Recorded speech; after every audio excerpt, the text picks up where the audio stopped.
programa, y en nombre del grupo de Fisiología de Hongos del Departamento de Biología y en nombre del grupo de Química de Hongos del Departamento de Química, darle las gracias al profesor Gerardo Robledo por haber aceptado nuestra invitación, habernos acompañado esta semana en el desarrollo del curso de identificación y bioprospección de hongos macromicetos, y bueno, pues agradecerle la visita a nuestro país.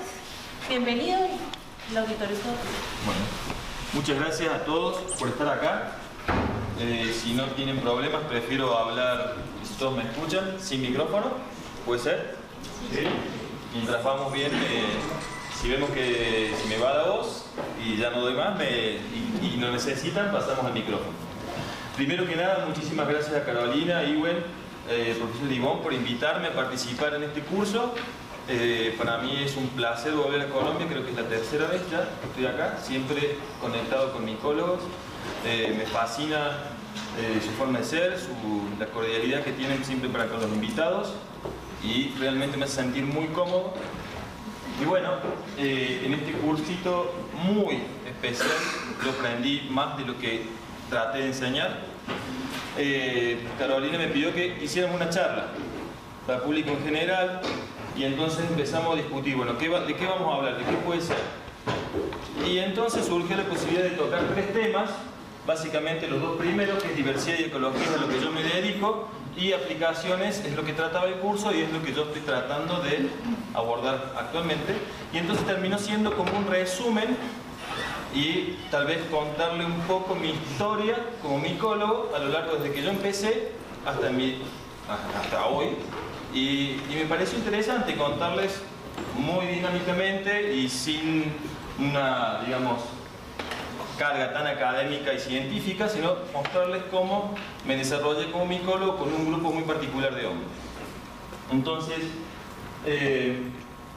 esos son los hongos que yo estudio y de los que me considero especialista, son políporos. Y usted me dirá, ¿por qué? Muchos me preguntan, ¿por qué estás estudiando eso? ¿Por qué te gustó estudiar eso? Y básicamente, cuando estudiaba biología, en una materia que se llama diversidad 1, donde veíamos algas y hongos, etc., nos hacían hacer un herbario, una caja con sus divisiones, colectábamos, como en muchas, supongo que carreras de biología hacen eso, y yo, lo más fácil de encontrar en el campo, por lo menos en la zona templada donde yo vivo, que es bastante seca, eran estos que son perennes, están todo el tiempo en el bosque. Entonces, cuando teníamos que hacer las identificaciones, ningún profesor me sabía decir qué era. Entonces, siempre quedaban, bueno, eso es un políporo, y me decían 2 nombres: Fomes y Ganoderma. Fomes y Ganoderma. Y bueno, aprobé la materia, porque hasta ahí me enseñaba, y dio la casualidad que en el año 96, sí, hace mucho tiempo atrás, fue un profesor a dar un curso, y dije, listo, yo lo hago. Un curso de posgrado, yo estaba en segundo año de facultad. Me dejaron hacerlo y ahí empecé. El profesor era un especialista que después fue director, y es actualmente mi director de todas las instancias de investigación, grado, posgrado, postdoctoral y actualmente investigador. Y bueno, eso es el por qué yo estudio este grupo, ahí nació. Entonces hice mi tesis de grado en el año 99, la defendí en el principio del 2000, con este grupo de hongos puntualmente en un árbol que deben conocer, que crece a lo largo de los Andes, que es el aliso del cerro o Alnum acuminata.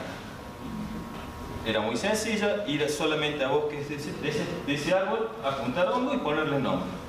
Paso siguiente, desarrollé mi tesis doctoral con el mismo grupo de hongos, pero abarcando un ecosistema puntual en la Argentina, y actualmente, como les digo, sigo como ya investigador de CONICET con el tema puntual de diversidad y ecología de los hongos degradadores de la madera del centro y norte de la Argentina. Ya más amplio, así sigo trabajando con el mismo tema.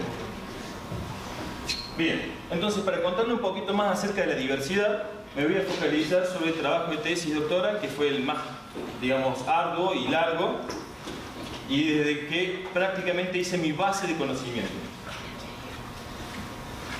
Ustedes dirán, a lo mejor alguien conoce, dirán, ¿qué son las yungas? O a lo mejor alguien las conoce.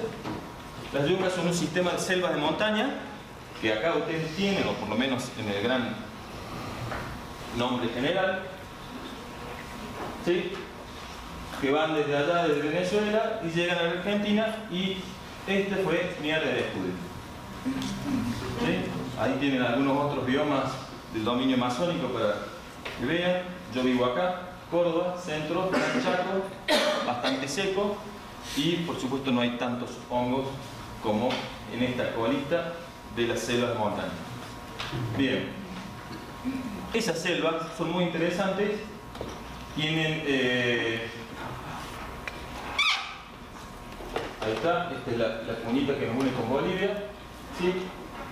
Las yungas mueren en esta provincia de Catamarca y a medida que se van muriendo va bajando, por ejemplo, la diversidad de árboles. Y de oeste hacia el este tienen este gradiente, donde hay 3 pisos de selva. Bueno, en ese escenario hice la tesis doctoral.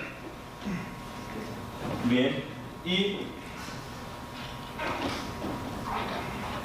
lo primero que hice antes de ir al campo, mi director me dice, bueno, vamos a ver qué hay. Y para que sería el primer paso de todo taxónomo en estudiar algún grupo en particular. Agarramos los libros y veremos todo lo que está citado y conocemos con nombre que algún micólogo hizo alguna vez. Al mismo tiempo vamos a los herbarios. Fui a todos los herbarios de Argentina, eran los 5 los más grandes. Me senté meses yendo, se supone que una semana a Tucumán, una semana a Buenos Aires, una semana a Corrientes, etc., donde había colecciones de hongos de este lugar. Muchas no estaban publicadas. Entonces, fíjense, algunos textos que yo buscaba están en latín y algunos materiales originales de 1881 colectados por Spegazzini, que los mandaba a Italia y los identificaba Bresaola. Bueno, yo estaba en ese mundo haciendo lo que se llama línea de base y lo que definimos es que se conocían 70 especies de pólipos para ese lugar, previo al estudio que yo hice, incluyendo materiales de herbario que estaban coleccionados por gente, pero que no habían sido estudiados. Entonces, lo que yo supe, estudiando todas las colecciones disponibles, era que había 111 especies de pólipos. Bueno, ahora empieza mi trabajo de campo. Al final, coleccioné 2.500 especímenes y fíjense, al final de la tesis, terminé en alrededor de 200 especies, 17 yo sabía que son exactamente nuevas, 15 no las pude identificar, y bueno, más o menos el número de 70 lo llevamos a casi 200 especies en un trabajo de investigación. Y me encontré con situaciones como esta. Los alumnos que estuvieron en el curso, si se acuerdan, estábamos en un tronco grande y estábamos sacar así todo este material, era rápidamente la misma especie, Perennifolia medulapanis. Mi tesis la hice exclusivamente como morfólogo, cortando, microscopio, mirando, midiendo y nada más. Por supuesto que para mí, en un principio, todo es terrorismo. Luego de haberme especializado durante 5 años en la tesis, después ya logré identificar que se trataba de 4 cosas diferentes, al menos, con morfología, con ojo ya fino, las puedo identificar. Pero, que yo sepa como especialista que eso es diferente, no significa que lo pueda publicar, porque me agarró el terror de los análisis moleculares para poder... tenía pánico, pero me tuve que remangar y aprender porque es algo que yo no sabía hacer. Entonces, extraer ADN, amplificar, marcador con PCR, secuenciación, análisis filogenéticos, que es cosa que hoy cualquier alumno de biología empiece ya va de cero con todas esas técnicas, ¿sí? Bueno, entonces, los que empezaron a hacer alguna vez extracción de ADN hace 10 años atrás, teníamos que agarrar cada espécimen, molerlo, y eso fue como una parte muy dura hasta que los dioses me iluminaron y dije, no puedo demorarme un día en moler 15 muestras. Hay máquinas que los hacen, no tenemos dinero para comprar eso y bueno, vamos a ver cómo lo podemos resolver. Y ahí está el prototipo de una máquina que diseñamos en el laboratorio, una sierra caladora, ¿sí? Modificamos, le sacamos la sierra porque realmente eso era un peligro, podíamos moler y salir con dedo, ¿sí? Bueno, y es parte de lo que a uno o a mí me gusta. Fíjense, soy taxónomo, pero tenía que solucionar problemas en el laboratorio para, no solucionar problemas, buscar la vuelta para hacer un poco más rápida las cosas. Y bueno, y ahí cambiamos la sierra por un émbolo con un plato, le pusimos nombre, ¿sí? Y actualmente ese equipo sigue funcionando en el laboratorio y es muy... le encanta a la gente venir y usarlo, y molemos todo con eso. ¿Sí?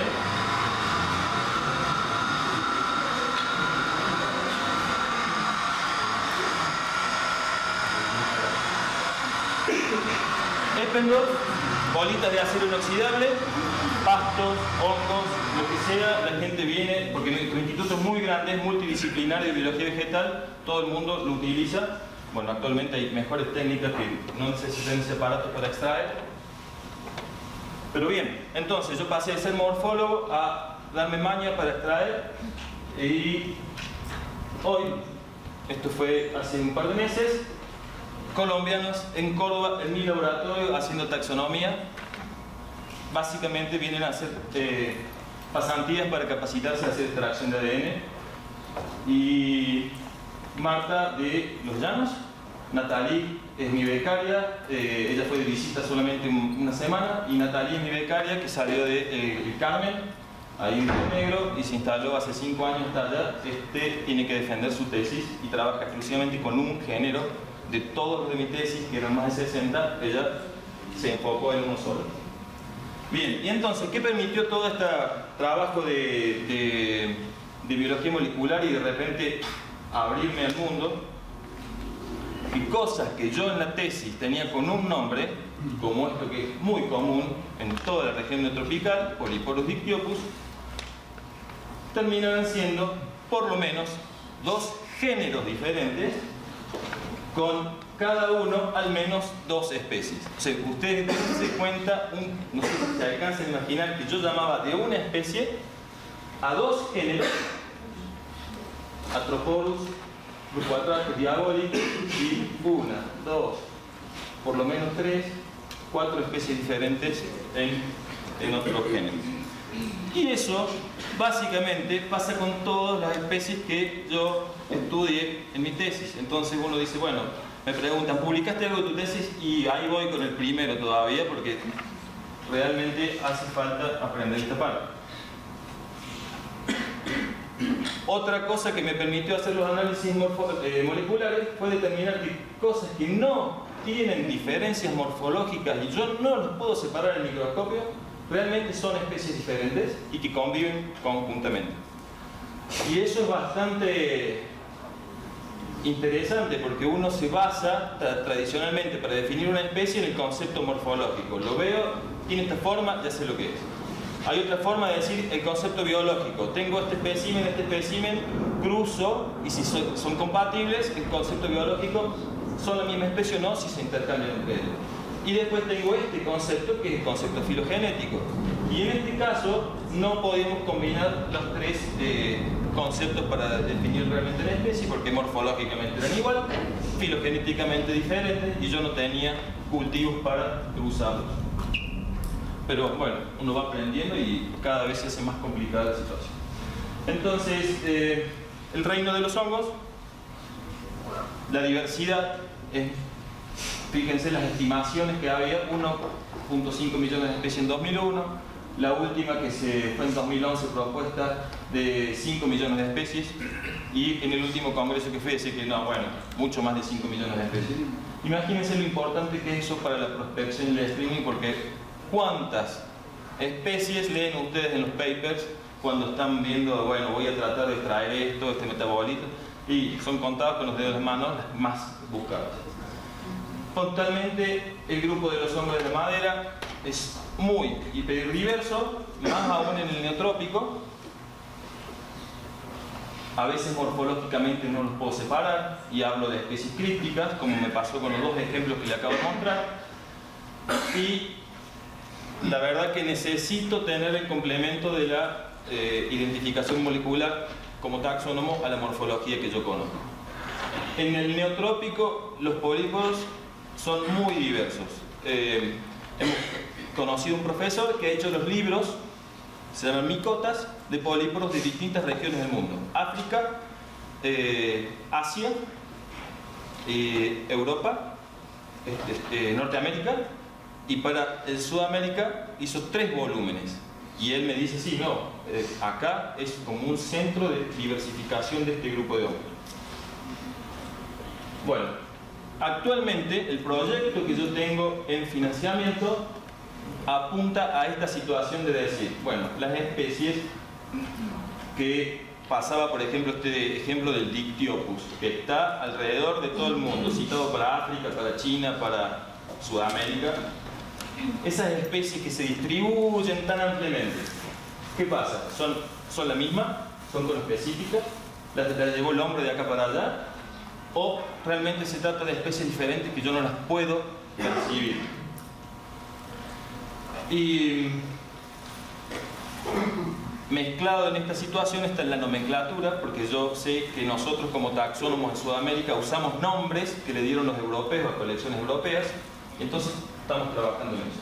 Y las preguntas que tengo hoy como micólogo en esta situación que les acabo de mostrar es, ¿realmente son las mismas especies? Ustedes imagínense, ¿por qué saben que el roble que crece acá en Colombia no está alrededor de todo el mundo? Y ustedes van a decir, es obvio, porque las condiciones climáticas evolutivas hacen que eso esté ahí. ¿Por qué el tapir o el anta está acá en Sudamérica y no está en África? ¿Y por qué para los hongos no importa y todos los micólogos creen, ah, sí, esto es Ganoderma lucidum, está en todo el mundo? Bueno, eso es lo que estoy tratando de, no sé, mi mente está tratando de dilucidar. Al mismo tiempo, como ya no tan académico, bueno, hemos creado una red de políporos neotropicales en el ResearchGate, donde algunos de ustedes, no sé si están integrando como grupos de personas este grupo, y bueno, ahí ponemos todos los papers y nos vamos comunicando porque realmente es hermoso trabajar con los micólogos sudamericanos, somos muy de compartir y no egoísmos y es fascinante. Bueno, cuando uno conoce todas las especies, no lo voy a decir todas, pero cuando uno ya dice, bueno, ya voy al campo y digo, tac, acá hay una cosa rara, pero cuando ya tenés un conocimiento un poco de las especies, de los nombres, empiezan a decir, bueno, y entonces te pones ahí y dices, ¿qué hace? ¿Qué hace Pulviforme fastosus siempre en cedrela? ¿Por qué está ahí? ¿Y por qué? Bueno, surgen preguntas y vamos a avanzar un poquito hacia la parte ecológica. Para eso, fíjense, como un espejito, el tronco y la fructificación, vamos a mostrar brevemente el ciclo de vida de un políporo. ¿Sí? Las esporitas que están en el aire vuelan, crecen, invaden la madera, determinada madera del sustrato, los micelios se fusionan y cuando este micelio que está dentro de la madera, que es el verdadero cuerpo del hongo, decide, va a mostrar una fructificación. Eso que ven ahí, ese ciclo, si bien es teórico, hay veces que si ustedes prestan atención lo pueden ver directamente ocurriendo a su alrededor. Si bien no es un políporo, pero fíjense, estaba de vacaciones con mi familia en un camping, al lado mío ahí. Ellos están alrededor nuestro, nos están tirando así. Fíjense. Este pequeño video se va a torcer porque me lo mandaron por WhatsApp, pero fíjense si alcanza a escuchar el audio, la persona lo que piensa.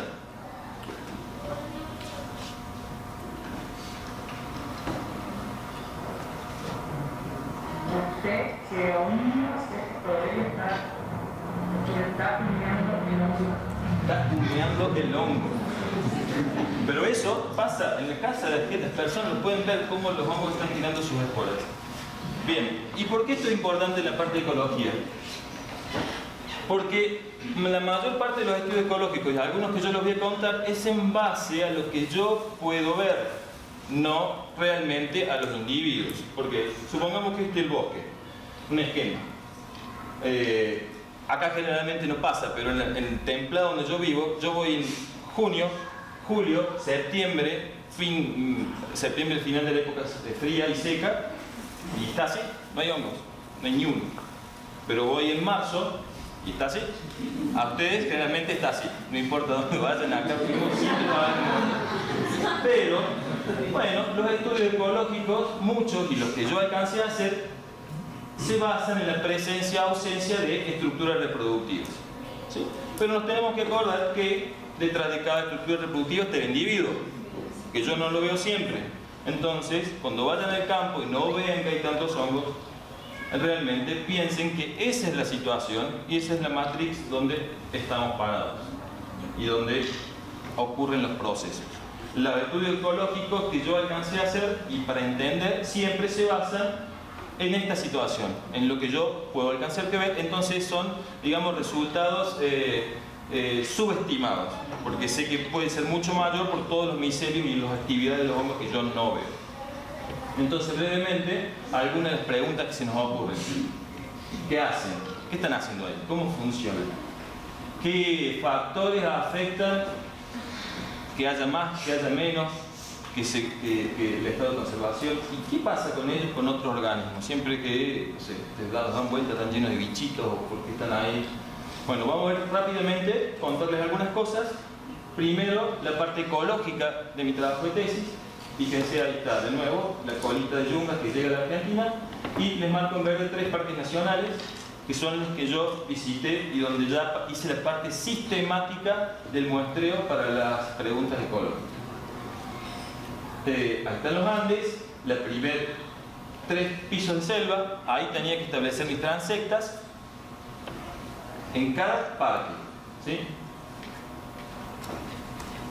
3 acá, 3 pisos acá, 3 pisos acá, ¿sí? Bien.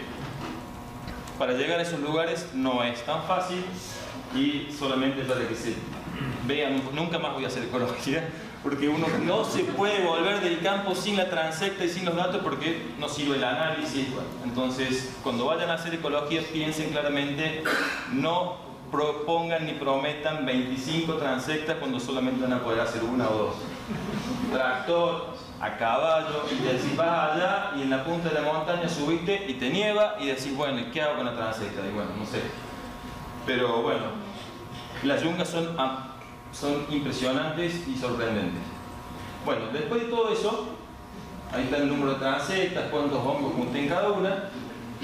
Cada transecta, tampoco uno piensa en la casa y dice, sí, hago un cuadrado, mido. No, cuando llegas al lugar te das cuenta que no, hay que machetear y entrar y no se puede. Entonces decidimos una línea recta y ahí con una vara 2 metros para allá, 2 metros para allá, iba doblando, me encontraba con una cosa gigante así, un hueco, y la transecta era medio móvil.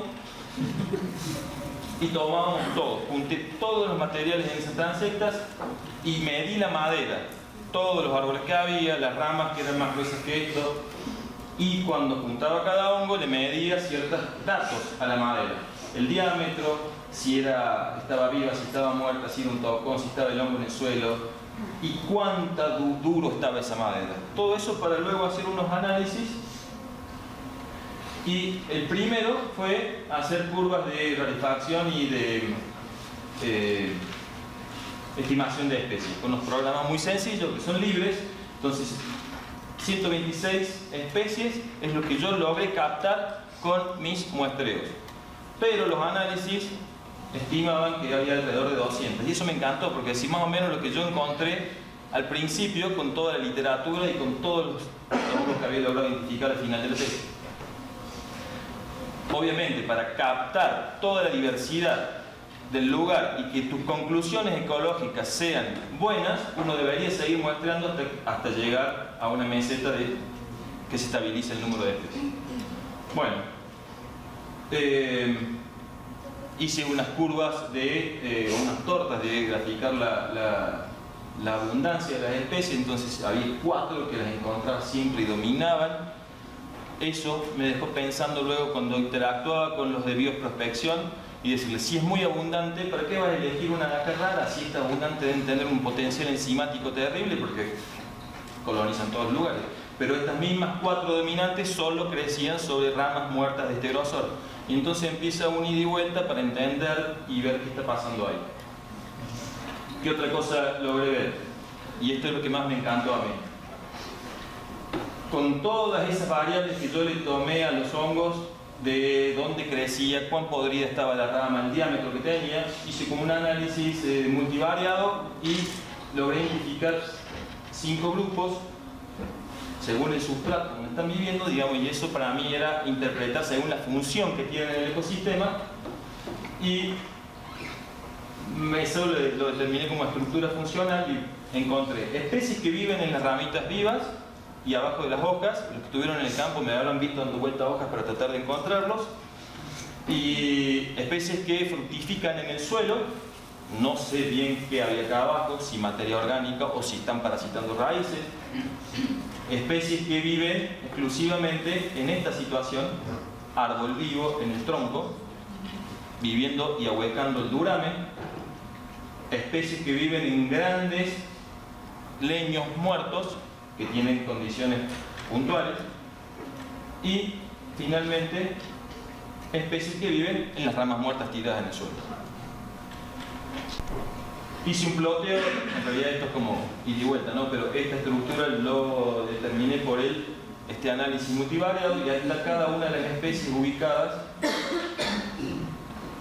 Y básicamente tenía tres grandes grupos: los parásitos del árbol vivo, los saprófitos de las maderas muertas de gran tamaño y los saprófitos de madera muerta de menor tamaño. Mientras más chiquita también era más podrida. Y fíjense la cantidad de especies que viven en este sustrato, menos en este, menos en este, menos en este. ¿Sí? Y eso lo interpretamos como una sucesión degradativa y un proceso que uno entiende, por lo menos yo, de los políporos en el bosque. Lo hemos charlado con las personas que fueron al campo. Desde el árbol vivo hasta que el árbol se cae y se desarma completamente, hay una sucesión de especies, ¿sí? Y a veces es alimentada esta situación por caída de ramas. Esta situación, esta especie nunca la vamos a encontrar acá, esta especie nunca la vamos a encontrar acá, esta especie nunca la vamos a encontrar acá. Y eso es muy fácil de ver cuando uno va al bosque. Decir, bueno, este bosque, yo decía, el que fuimos al campo es bastante coetáneo, todos los árboles tenían este diámetro y claramente encontramos cierto grupo de especies. Ahí empiezan los estudios de decir, bueno, conservación. Sí, el bosque tiene un dosel enorme, pero no existen estas tres situaciones. Ya sacaron los árboles hace 100 años y hasta que se vuelvan a generar estas situaciones, estas especies no están. Y es muy interesante esa parte del estudio de la ecología. Bien, brevemente un pantallazo de cuáles relaciones posibles pueden tener este grupo de hongos, políporos, con otros organismos. Sí, esto es la pesadilla de los herbarios.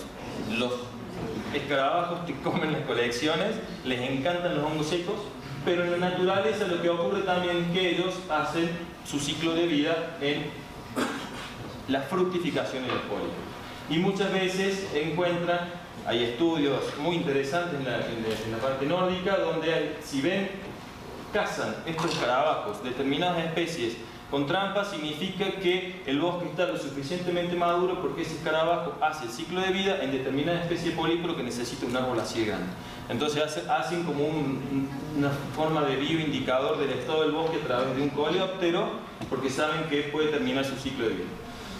Y fíjense, esto que está en cruz son las pudriciones, y tenemos desde los taladros hasta esta parte que es muy interesante, de los pájaros carpinteros y las aves que nidifican en huecos.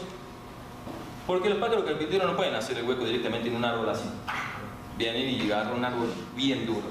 Los buscan y saben cuando están podridos. Y tuve la fascinante posibilidad de poder trabajar con ornitólogos que me llamaron para decir, bueno, yo trabajo con aves que nidifican en huecos, pero no tengo idea por qué se forman los huecos. Y hicimos una combinación hermosa. Fíjense, pájaro carpintero, hueco, miren, fructificación. Por supuesto el micelio está trabajando ahí. Pájaro carpintero, fructifica. Este es como el pájaro loco, ¿no? Home le falta poner ahí. Y miren, los tucanes nidifican en huecos. Para que haya un hueco en un árbol no se hace solo, y el tucán no sabe. Y esos son huecos naturales degradados por ciertos loros, como el loro vinoso en extinción, nidifica en hueco. Eso es el duramen de un árbol. Y bueno, lo más lindo de esta parte del trabajo fue que tuve que subir. ¿Sí? Y eso es hermosísimo. Ese hueco era de dos aras, dos papagayos grandes. Y ahí está la colega que trabajaba y sigue los nidos durante hace ya, esto fue en 2012, hace prácticamente 8 o 10 años que está siguiendo los nidos. Fíjense lo que era esa fructificación gigante. Ella no sabía que estaba ahí, la usaba para pararse, pero nunca supo que era un hongo. Porque el nido está aquí. ¿Sí? Ahí está la fructificación. Todo esto prácticamente está podrido. El nido tiene dos entradas y usábamos una cámara. Entonces, toda esa foto de los nidos usan una cámara. Yo desde abajo con un pequeño televisor, si estaba el padre, no estaba el padre, fijarse si se hongos en la parte de adentro, fue fantástico. Y ese nido es completamente hueco taca, casi hasta donde está la fructificación. Muy hermoso trabajo. Entonces, como para mostrarles algo de ecología en relaciones con otros organismos. Bueno, ¿y todo esto para qué? Vos vas a una reunión de amigos, vas a tu casa, te comes en Córdoba, ¿no? Comes un asado, tomas un vino y dices, ¿qué sos? No, yo me dedico al estudio y le pongo el nombre de los hongos. Ah, sí, y te hacen así, mírame el pie. ¿O no? Sí,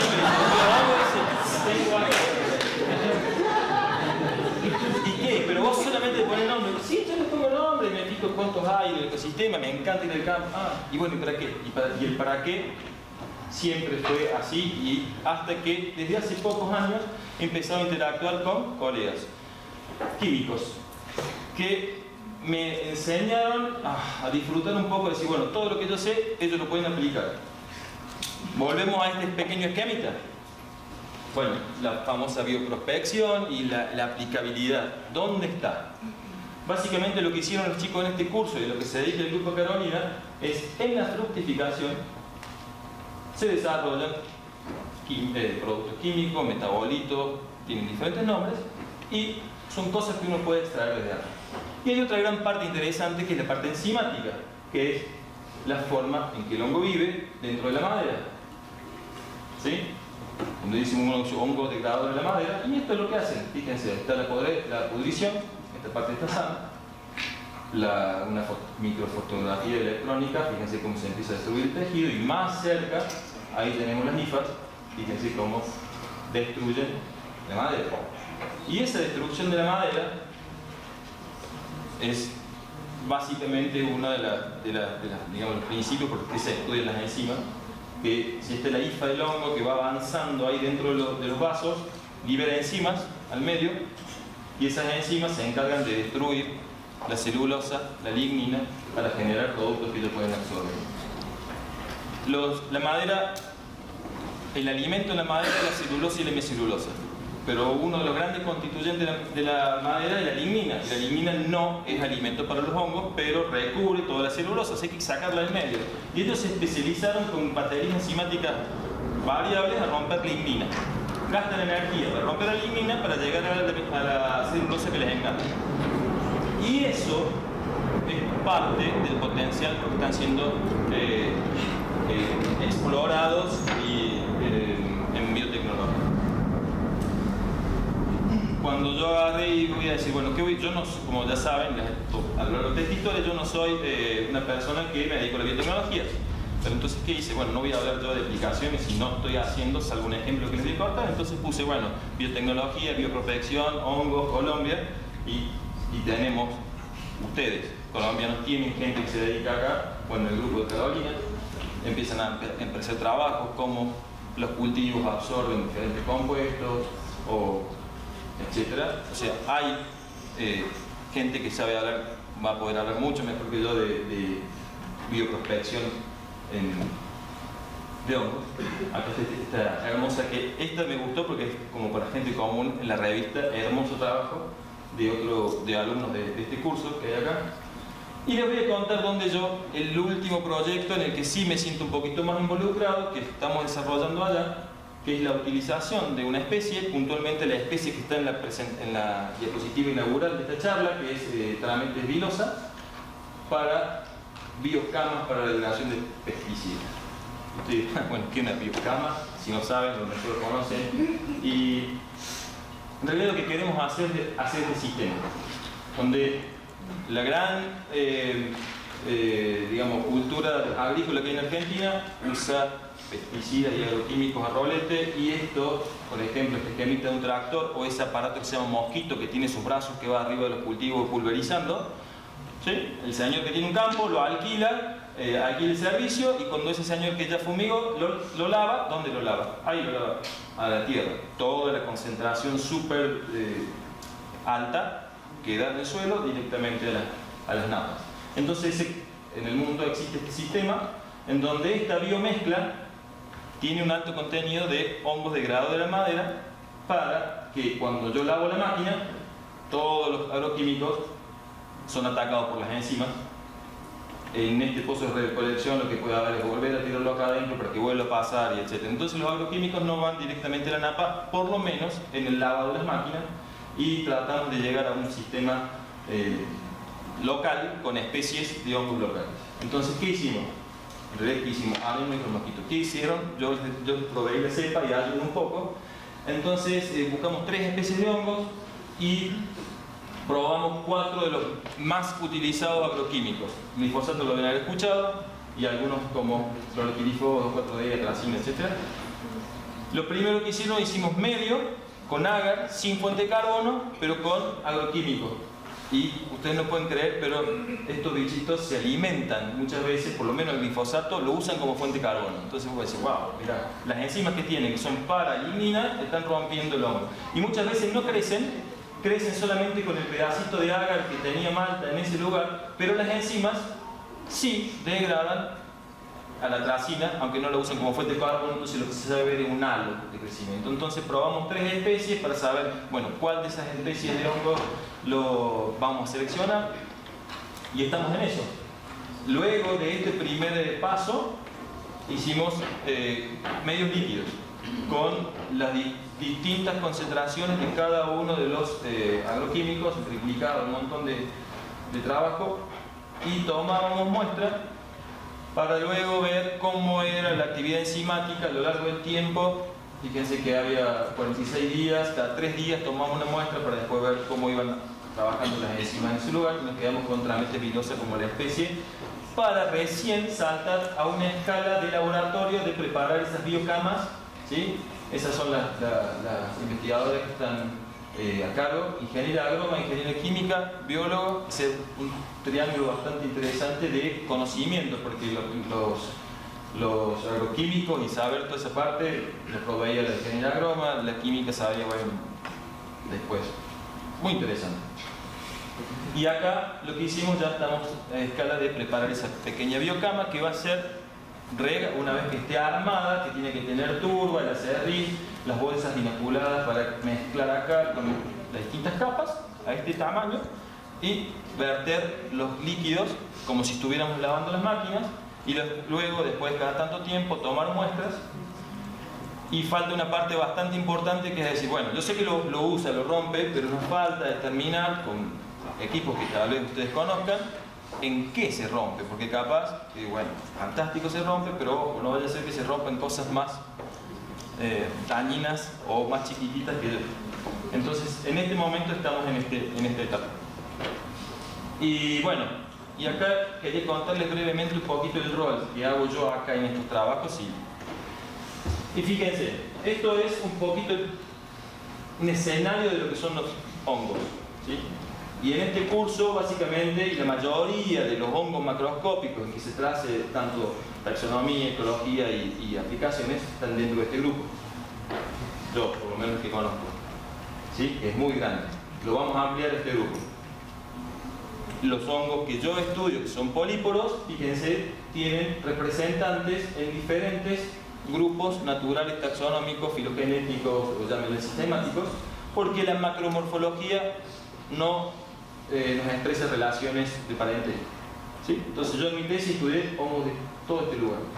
Y los políporos en general están todos reunidos aquí, los más clásicos, pero esa linita, este año, ¿sí? Bueno, ahí está Trametes vilosa, el hongo con el que trabajamos nosotros. Pero fíjense, esa línea solamente se desprende en todas esas familias, y cada una de esas familias, como esta, puede tener 60 géneros, y muchas tienen 10, 15, 20 especies. O sea, imagínense del grupo de políporos, la diversidad de linajes filogenéticos. Cada linaje filogenético, por supuesto, puede tener compuestos y enzimáticas muy interesantes. Entonces yo, cuando los escucho a los que exploran, muchas veces se quedan ahí. Trametes, Unalia, Ganoderma, Lucium, están todos ahí.